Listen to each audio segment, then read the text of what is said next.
Welcome to the Roar of Judah. Our mission is to hear God's voice above the noise of this world. And now, here's your host, Dr. Mike. Hello, everyone. Welcome to another episode of the Roar of Judah. I'm your host, Dr. Mike. And today we have a special guest with us. It's going to share an experience of a very solid faith-based ministry that I've been researching a little bit about and can't wait to hear all about it. And his experience in Scripture, Ephesians 2:10 tells us that we're God's workmanship created in Christ Jesus to do good works that God's prepared in advance for us to do. And from what I've been finding, this ministry is focused on people living out that challenge with integrity, courage, and purpose. And with that, I'm very excited to introduce you today to my guest, Roy Wooten. Hi, Roy. How are you? Yeah, so glad to be here. Really happy to be here. Thanks for inviting me. Absolutely. And just like all guests, anything you want to share about your family, where you live, would love to hear who you are. Yeah, sure. I'm a Texas born and raised guy. I live in San Antonio, Texas. I have a taco addiction, and there's a dealer on every corner here. It's crazy. I've been married 37 years to a girl I met when I was 14 and madly in love with her still. We have 2 adult children. Both of them are married, so God's blessed us with great in-laws, and we have 2 grandchildren that are just the delight of our lives. Okay. And I see you got the Crucible Project shirt on. Are you working for them full time currently? I am. Yeah, God Okay. has me stewarding the Crucible Project ministry, and it's broad and wide. We're in 16 different communities within the United States and 4 other countries. And we served close to 9,000 since we began we're celebrating our 20th anniversary this year. Okay. And just backing up a little bit, like before you went full time with the Crucible Project, what were you doing? Yeah, so I went to school to be a pastor, and somewhere along the way, someone said, just because you're called in the ministry doesn't mean you have to be the pastor. And that really did something for me. I continued my seminary work while I also sought a psychology and counseling degree, Mhm. got my master's, did a couple of years at a psych hospital, get licensed. And I've spent the rest of my career really leading ministries that help people change. I was um, I was the executive director of a ministry that I got to start from the very beginning called Shield Bearer Counseling Centers in Houston, 7 locations, 36 counselors, primarily trauma recovery and relationships. And things were pretty good. And one of my relatives had learned about the Crucible Project, and he said, "You got to come see what they're doing that's so different to wake men up." And I was like, "What?" He said, "It's like Promise Keepers is a mile wide and an inch deep, but Crucible is a mile deep." And that really got me. So I signed up just to go see what they were doing that was different. But Friday night, when I got to the weekend in January 2009, God started dealing with me on some stuff that between my ears and between my head and heart that really was keeping me from fully living out my Christian walk in every part of my life. The public was easy to do. It was some of the private things that were so challenging. I had some unwanted patterns of behavior I needed to deal with. And on the weekend, it was just an incredible experience just from the time we pulled up to the gate all through Friday night. Every activity and experience, every exercise we did was meant to help me go look inside of myself and to sit with God around, that search my heart, oh God, to sit with God around those things that are keeping me from really being the Christian man, husband, father, and leader that He wants me to be. On Saturday, we got to have an experience that really helped me put that thing out in front of me. The idea is this: 3 in 5 American men can't name five friends. One in five can't name one friend. And we're culturated to not really connect fully with others as we're growing up. So we start hiding different parts of who we are. And primarily all of that is our emotions, but other things. What, what I had been driven by and that had me be so successful in my career actually had its beginnings back in my childhood. Uh, One of my earliest memories is me sitting in the back of a squad car, a police car, with my arm around my little brother. I was about 5, and my dad was on the porch. We lived in a trailer home park, trailer house. He was on the porch, and the lawman, sheriff, had his hat on with his writing some things down. And my mom was screaming and yelling. She was tied up in a gurney and she was being put into the ambulance. And this was in the early 70s. And it was the end of a very bad and long week where a caring and nurturing and loving mother had her first psychiatric break. And in that psychosis place, became dangerous. Our home was dangerous that week. I had spent the week really trying to soothe her and calm her, calm my dad, and protect my brother, taking a blow and to prevent him from getting some of those blows. And at the Crucible Project weekend, I learned that Satan had kind of whispered in my ear then the lie that you're not valuable enough to be loved. That was kind of mom went away back in those days to a psychiatric hospital for a few months. And when she returned, the story was, and it was very clear from her that we've got to tell no one this. So it was a family secret. And um, we've got to look normal. Normal became a very important word for me. Normal meant for me to achieve academically, athletically, anything that I was engaged with, even around church things. We had different competitions as children growing up in the church.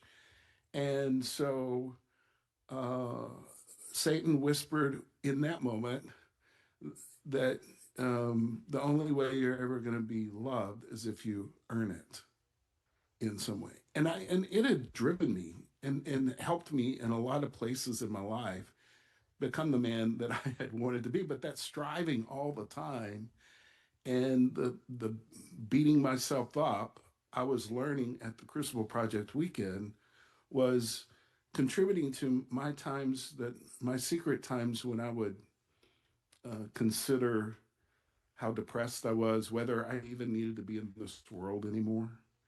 And those were challenging times.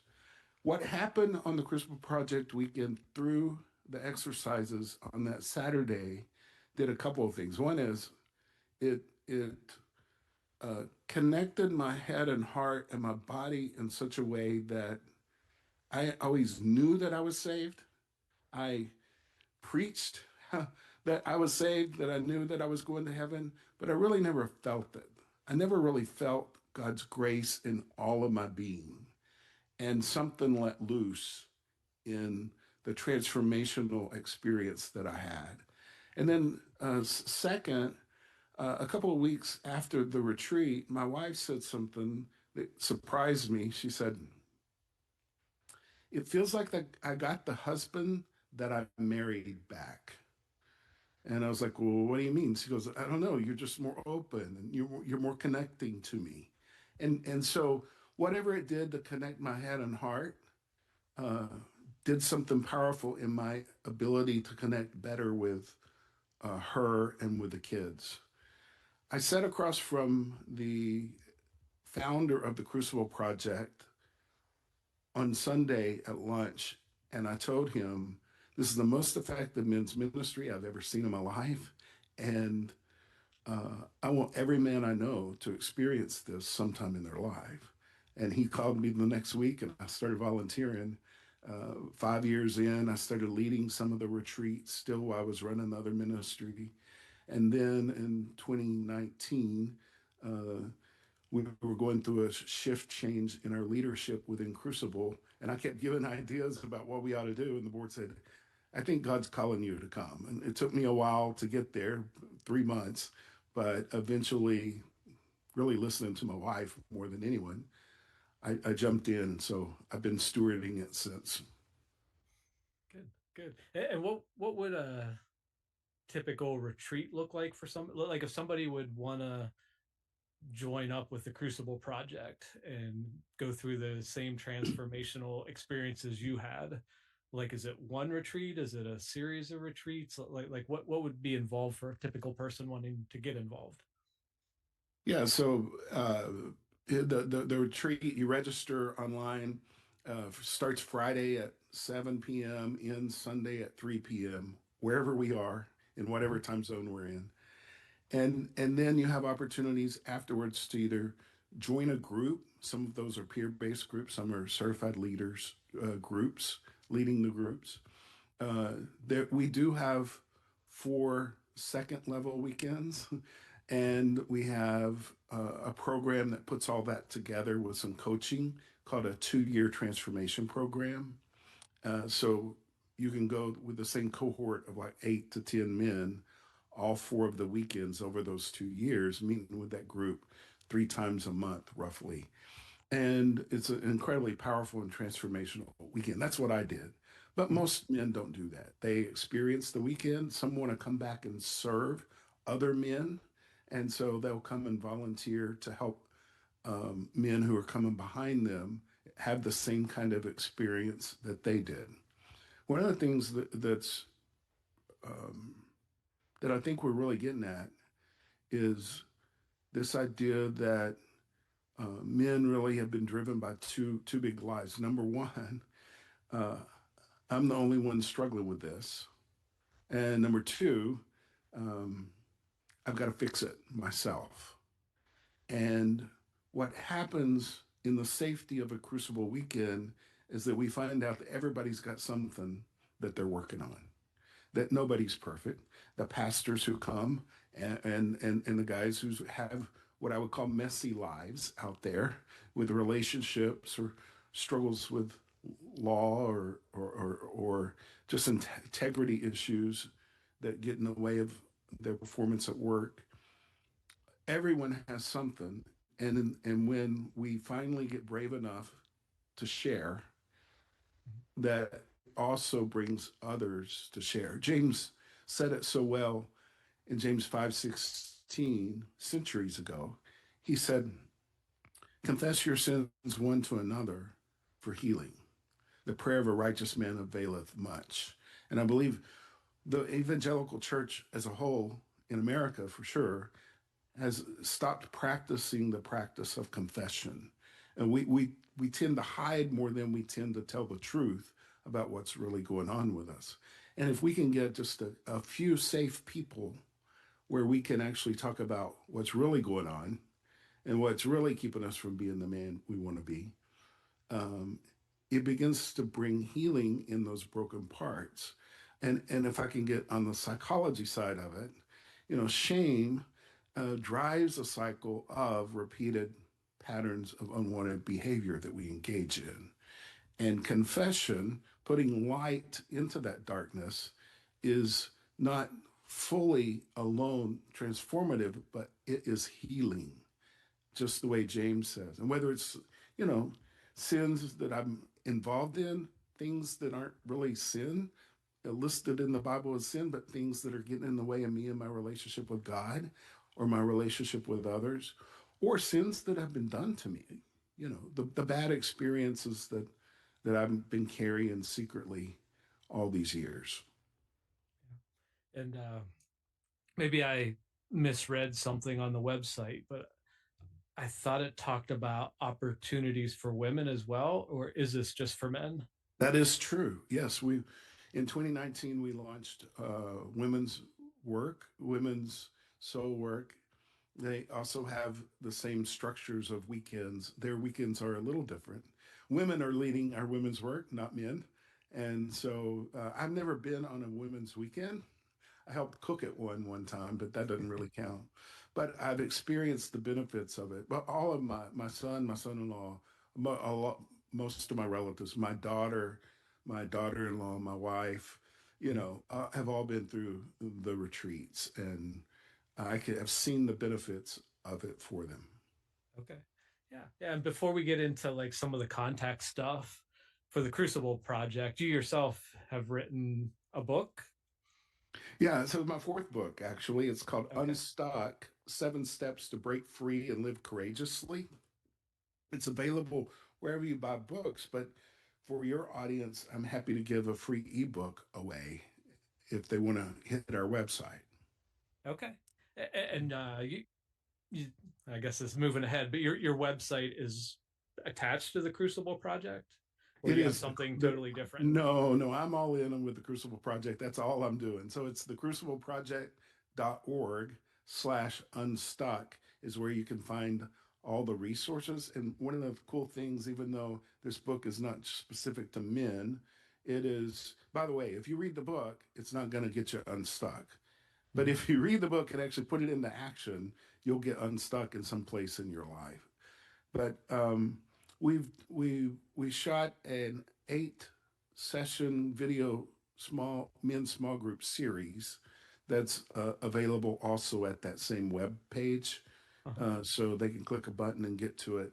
So if you can gather with a couple of other men and go through that, it will help you get unstuck someplace in your life and get you going towards the teachings that we have at the Crucible Project, the point of the spear where we are making a difference in the church today. um, you can get a taste of it by taking that adventure. Yeah. Yeah. And it just sparked as I was watching you talk. My last guest, her and her husband lost everything in a fire. Oh my. And as we were talking, some of the things they missed the most, it was the pictures and the books. And I see lots of books behind you. Yeah, I'm a If you reader. if you could only keep one of those books, which book would you choose off that shelf? Besides the Bible, I Yeah. I think, uh, man, that's a good question. There's a book called Aspirations of Greatness, I believe is the name of it. And while he is a Christian, he's not openly Christian in the way that he wrote the book. But it there was something about his story and the different stories he told in it, and the things that he was positing for helping people change and actually be all that, the way that I say it, be all God's called us to be. Mhm. That really fits well with my experience in helping people change and my own change experiences myself. So I think I would hang on to that one. Okay. And just out of curiosity, when you first shared your experience, it sounds like we have similar backgrounds. Like I have my master of divinity and a master of pastoral counseling, and I'm thinking, I wonder if I'm assuming we didn't go to the same seminary, but I went to Ashland Seminary. Where'd you go? Ashland, yeah, it's cool. Abilene Christian University. Okay. And Yeah. my joke about it is I still have 3 payments, but that's not true. But I would it's expensive to go. It's expensive to go to private Christian schools. yes, yes. Um and I will put, like, for people listening on podcast, and whether people's watching on YouTube or Facebook or somewhere else, at the very very top of the description I will put the link to your website, so if anybody wants to check out his book. But it also, as part of that, has the Crucible Project address as well, correct? Correct. And the crucibleproject.org, you click a couple of buttons, you can find out where our 75 retreats that we'll do in 2026 are, and click a button to find out more about any of those. You can schedule a time for a conversation, and you can grab a coaching session. Um, there are a lot of options there on the page. Okay. And final question, what's your big dream with all this? What would you love to see God do with the Crucible Project? Yeah, so I believe that why I was called to lead and steward the Crucible Project was to help it become um, a known entity within the church at large, specifically with church leaders, because um, I believe the moral failures that are happening in the pulpits are because people aren't doing the kind of work that we lead people through at the Crucible Project. Pastors are letting those secret things end up driving them into moral blowups and catastrophes. So I want us to move from a ministry that for 17 years, the only way you found out about it is you ran across somebody who had gone through it, to a ministry that everyone knows is a good place to refer somebody that they love that might be in some kind of struggle or just knows that he or she isn't being all that God's called them to be. And thank you so much for coming on, Roy, and You sharing your bet. story. And thank you for your heart for ministry and your passion for seeing men, get those connections and, live their life with the integrity, courage, and purpose. And again, all the information is right at the top of the description. If you'd like to reach out to Roy, check out his book, check out his ministry. And like I said, hopefully somebody out there listening is going to follow that and have the same kind of impact and transformation that this ministry gave to you. Yeah, I pray so. And Mike, I want to give you a word of encouragement. Many people are called. If you actually take action on their calling, and here you are jumping out and doing this Roar of Judah. So bless you and all of your holy pursuits. Thank you so much. And great to meet you, Roy. And we'll connect again soon. Thanks so much for watching this episode of the Roar of Judah show with Dr. Mike. I hope you were inspired and encouraged to grow in your own faith. Please follow us online. We're on YouTube, Facebook, TikTok, Instagram, your favorite podcast platform, all under Roar of Judah show. Also, we'd love to hear from our viewers. Leave a comment. If you want to email us, we're roarofjudahshow@gmail.com. You can also visit us online. The website is www.roarofjudahshow.com. On there's a link to our online store. I'm a licensed professional counselor. I specialize in anxiety treatment. You can find my Freedom from Anxiety video program that's already helped thousands of people. Also, I have a 90-day Freedom from Anxiety devotional book. We also have all kinds of merchandise to help you share your faith, and I hope you'll check that out. We also believe that we all have a story that declares God's glory. If you'd like to be a guest on this show, we'd love to have you. On the website, towards the bottom, there's a little form that you can fill out, and we would love to hear your story. So may the Lord bless you. May the Lord keep you. May his face shine upon you as you let your light shine, so others would see your good deeds and worship your Father in heaven. This is Dr. Mike signing off. Until next time.